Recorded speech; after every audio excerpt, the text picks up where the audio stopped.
कहानी एक छोटी लड़की एना से शुरू होती है जो एक जेनेटिकली इंजीनियर्ड चाइल्ड है। एना कहती है कि बाकी बच्चों की तरह उसका जन्म नेचुरल नहीं हुआ, बल्कि डॉक्टर्स ने उसे इसलिए डिजाइन किया था ताकि वो अपनी बड़ी बहन केट की बीमारी का इलाज कर सके। एना का पूरा जीवन अपनी बहन केट को बचाने के लिए डेडिकेटेड है। अगले सीन में एना अपनी सबसे प्रीशियस चीज, एक 14 कैरेट का हार, एक पॉन शॉप में बेच देती है। फिर वो बताती है कि कैसे उसकी माँ सैरा, जो कि एक लॉयर थी, उसने अपनी जॉब छोड़ दी और अब केट का ध्यान रखती है। सैरा अपना पूरा दिन कुकिंग और क्लीनिंग में बिताती है ताकि केट का ध्यान रख सके। एना कहती है कि उसकी आंट कैली भी पार्ट टाइम काम करती है ताकि वो केट और एना की मदद कर सके। केट को कैंसर है और डॉक्टर्स कहते हैं कि उसके पास ज्यादा वक्त नहीं है, लेकिन सहरा अपनी बड़ी बेटी के लिए लड़ने को तैयार है। कहानी आगे बढ़ती है और केट के पापा ब्रायन बताते हैं कि एक हमेशा बीमार रहने वाली बेटी को संभालना कितना मुश्किल है। एक सुबह केट की तबीयत और ज्यादा खराब लगती है। उसका रंग पीला दिख रहा होता है और वो खून के साथ खांस रही होती है। ऐसे वक्त में एना और उसका भाई जैसी एक सीक्रेट काम करते हैं। स्कूल के बाद एना और जैसी एक बिजी सबवे स्टेशन पर रुकते हैं। एना जैसी को बताती है कि उसने पॉन शॉप में अपना 14 कैरेट की चेन बेच दी है और ये सब उसके प्लान का पार्ट है, लेकिन अभी तक ये प्लान क्या है ये किसी को नहीं पता। टेंशन बढ़ने लगती है और एना स्टेट के सबसे फेमस लॉयर कैम्पबेल से मिलने जाती है, जो अपने 91% केसेस जीत चुके हैं। कैम्पबेल एना से पूछते हैं कि वो क्यों आई है। तब एना कहती है कि वो अपने पेरेंट्स पर केस करने वाली है क्योंकि वो बिना उसकी परमिशन के उसके शरीर का यूज करते हैं। एना कैम्पबेल को बताती है कि उसकी बहन केट को कैंसर है, जिसमें हमेशा ब्लड सेल और ऑर्गन डोनेशन की जरूरत होती है। एना कहती है कि वो जन्म से ही केट की लिविंग डोनर रही है, लेकिन अब उसके पेरेंट्स उसे किडनी डोनेट करने को कह रहे हैं। एना नहीं चाहती कि वो ये बड़ी कुर्बानी दे क्योंकि उसका फ्यूचर इससे इफेक्ट होगा। वो केयर फ्री लाइफ जीना चाहती है, गेम्स खेलना चाहती है और एक दिन अपने बच्चे चाहती है। अगर वो किडनी डोनेट कर देती है तो ये सब मुश्किल हो सकता है। पहले कैम्पबेल को एना की बात पर यकीन नहीं होता, लेकिन जब वो अपने मेडिकल रिकॉर्ड्स दिखाती है तो कैम्पबेल को उसकी बात माननी पड़ती है। एना हिम्मत दिखाते हुए $700 कैम्पबेल को दे देती है और उससे मदद की भीख मांगती है। कैम्पबेल एना की डिटर्मिनेशन को देखकर उसका केस लेने के लिए तैयार हो जाता है और उसके राइट्स के लिए लड़ने का वादा करता है। हमें पास्ट का एक सीन दिखाया जाता है कि कैसे सहरा एक रात केट के शरीर पर अजीब निशान देखती है। पहले सहरा को एनीमिया का शक होता है, लेकिन डॉक्टर केट को एक कैंसर स्पेशलिस्ट के पास भेजने की सलाह देते हैं। डॉक्टर सहरा को बताते हैं कि केट को कैंसर है और इसका कोई इलाज नहीं है। ये सुनते ही सहरा के आंसू बहने लगते हैं और वो अपने इमोशंस को संभाल नहीं पाती। थोड़ी देर बाद एक और डॉक्टर बताता है कि केट को जिंदा रहने के लिए ब्लड सेल्स और ऑर्गन डोनेशन की जरूरत पड़ेगी, लेकिन ना तो सहरा और ना ही उसके हस्बैंड का मैच सही है। डॉक्टर उन्हें सजेस्ट करते हैं कि वो लैब में एक ऐसा बेबी प्लान करे जो केट से परफेक्टली मैच करे। अब के प्रेजेंट टाइम में वही डॉक्टर केट को करीबी लोगों को बताता है कि केट की तबीयत और ज्यादा खराब होती जा रही है और उसे जल्दी से किडनी डोनेशन की जरूरत है। सहरा हॉस्पिटल में केट को संभाल रही होती है, तभी उसे कोर्ट का एक नोटिस मिलता है जो उसे हैरान कर देता है। उसे तब तक पता नहीं होता कि एना उसके खिलाफ केस कर रही है। जब वो नोटिस पढ़ती है तो वो समझती है कि एना अपने शरीर का यूज को लेकर अपने पेरेंट्स पर केस कर रही है। एना सहरा को बताती है कि उसने एक लॉयर हायर किया है और अब वो अपनी बहन के लिए लिविंग डोनर नहीं बनना चाहती। ये सुनकर सहरा शॉक हो जाती है और अपनी नाराजगी और दुख के बीच एना पर हाथ उठा देती है। एना अपने दिल पर बोझ रखकर हॉस्पिटल रूम से बाहर निकल जाती है। ब्रायन, जो एक डेडिकेटेड फायर फाइटर है, एक दिन अपनी वाइफ सहरा का फोन लेता है। सहरा उसे तुरंत घर आने के लिए कहती है। जब ब्रायन घर आता है तो सब लोग एना के आसपास बैठे होते हैं क्योंकि एना कुछ जरूरी बात करना चाहती है। एना बोलती है कि वो अपने आप को एक अनवांटेड चाइल्ड की तरह फील करती है, जिसे बस केट के लिए अपनी बॉडी पार्ट्स डोनेट करने के लिए फोर्स किया जा रहा है। वो कहती है कि अब वो किडनी ट्रांसप्लांट नहीं करवाना चाहती और एक लंबी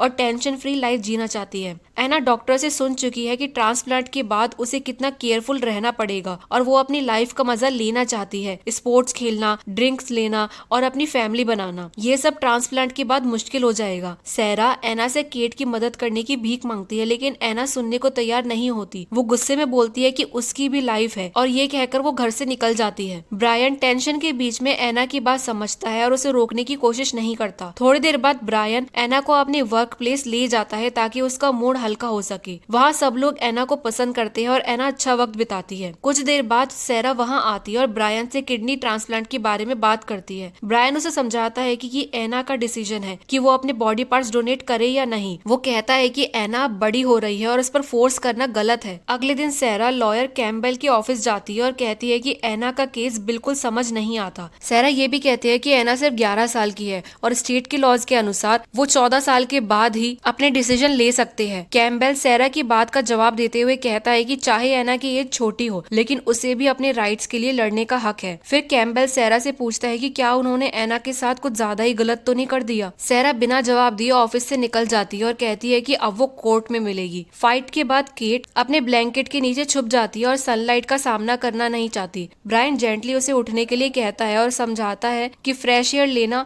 और थोड़ा वॉक करना कितना जरूरी है। धीरे धीरे केट अपनी फीलिंग्स सबके साथ शेयर करती है। वो बताती है कि बीमार रहना कितना थका देने वाला और कीमो के इफेक्ट्स के कारण वो अपनी बिगड़ती शक्ल से डिप्रेस फील करती है। उसे डर लगता है कि उसकी फैमिली क्या सोच रही होगी, लेकिन कीमो के इफेक्ट्स बर्दाश्त करना अब उसके लिए मुश्किल हो गया है। ये सुनने के बाद सैरा अपने बाल काट लेती है ताकि केट को अच्छा फील हो। इस जेस्चर से केट का मूड हल्का हो जाता है। उसके बाद पूरी फैमिली एक साथ लोकल पार्क में जाती है और उनकी खुशी के पल फोटोज में कैप्चर करते हैं। बाद में केट अपने हॉस्पिटल रूम में अपनी एक स्क्रैप बुक देखती है जो उसने अपने परिवार के लिए बनाई है। उसे बहुत बुरा लगता है कि उसकी बीमारी के कारण उसकी फैमिली, खासकर उसके डिसलेक्सिक भाई जैसी पर इतना स्ट्रेस आया है। अगले दिन सैरा और कैम्बेल कोर्ट में मिलते हैं और जज के ऑफिस में जाते हैं बात करने के लिए। जब जज एना का केस सुनती है तो वो खुद एना से डायरेक्टली मिलने का फैसला करती है। जज एना से पूछती है कि वो क्या चाहती है। एना जज को समझाती है कि अब वो नहीं चाहती कि उसके पेरेंट्स उसके शरीर का डिसीजन ले। दूसरी तरफ डॉक्टर्स सैरा को बताते हैं कि केट का शरीर अब ट्रीटमेंट्स और मेडिकेशंस का रिस्पॉन्स नहीं दे रहा। वो बताते हैं कि केट का इम्यून सिस्टम और वीक हो रहा है और वो अपने एंड के करीब है। केट हॉस्पिटल रूम से ये सब सुन रही होती है और उसे पता होता है कि अब क्या होने वाला है, लेकिन सैरा अपनी बेटी के लिए अपने स्ट्रॉन्ग प्यार के कारण ये सच एक्सेप्ट नहीं कर पाती। वो केट को बचाने के लिए कुछ भी करना चाहती है। जब डॉक्टर सजेस्ट करते हैं कि सैरा और केट थोड़े समय एक साथ घर पर बिताए तो सैरा गुस्से में रिएक्ट करती है और इंसिस्ट करती है कि ट्रांसप्लांट प्रोसीड किया जाए। इसी बीच केट अपने स्पेशल स्क्रैप बुक में टेलर की एक फोटो देखती है जो उसका पहला प्यार था। टेलर एक और कैंसर पेशेंट था जिसे केट एक दिन कीमोथेरेपी के लिए वेट करते हुए मिली थी। दोनों ने तुरंत दोस्ती कर ली थी, फोन नंबर्स एक्सचेंज किए और साथ टाइम स्पेंड करने के लिए प्लान्स बनाए थे। टेलर की कंपनी में केट को सुकून और खुशी मिलती थी जो हमेशा उसके साथ रहता था। एक दिन टेलर ने केट को एक प्रॉम नाइट के लिए इनवाइट किया जो हॉस्पिटल के यंग पेशेंट्स के लिए अरेंज की गई थी। केट अपनी सबसे अच्छी ड्रेस पहनती है और इस मोमेंट के लिए बहुत एक्साइटेड होती है। उसका परिवार उसकी तस्वीरें खींचता है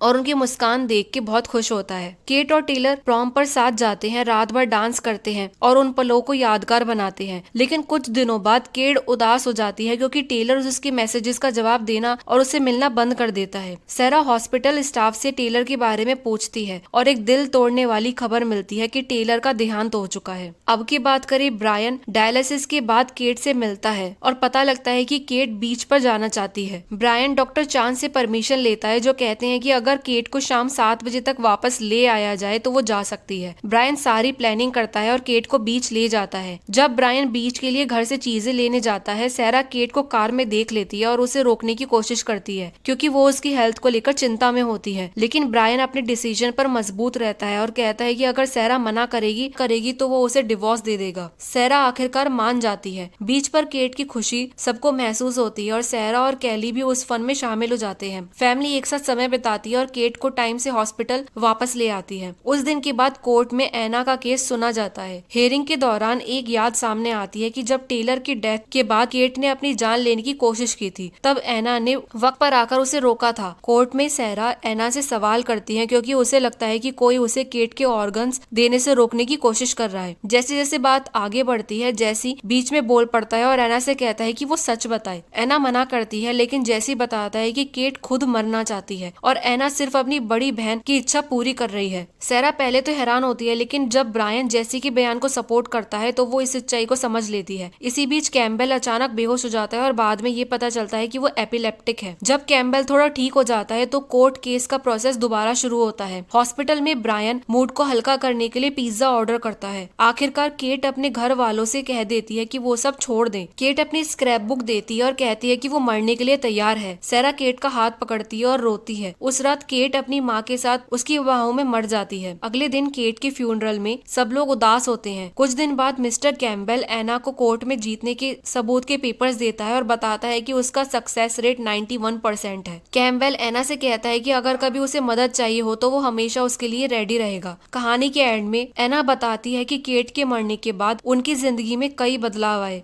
सैरा वापस लॉयर के रूप में काम पर जाती है, जबकि ब्रायन जल्दी रिटायरमेंट लेकर जवान लोगों को मेंटोर करता है। जैसी को न्यूयॉर्क के एक प्रेस्टिजियस आर्ट स्कूल में स्कॉलरशिप मिली है। उसके बाद हम देखते हैं कि फैमिली एक ट्रिप पर जाती है, वो सब अपनी नॉर्मल लाइफ में आने की कोशिश कर रहे हैं। तो ये थी हमारी कहानी इस मूवी की। अगर आपको ये वीडियो पसंद आई हो तो प्लीज लाइक एंड सब्सक्राइब करना ना भूलें। Thank you.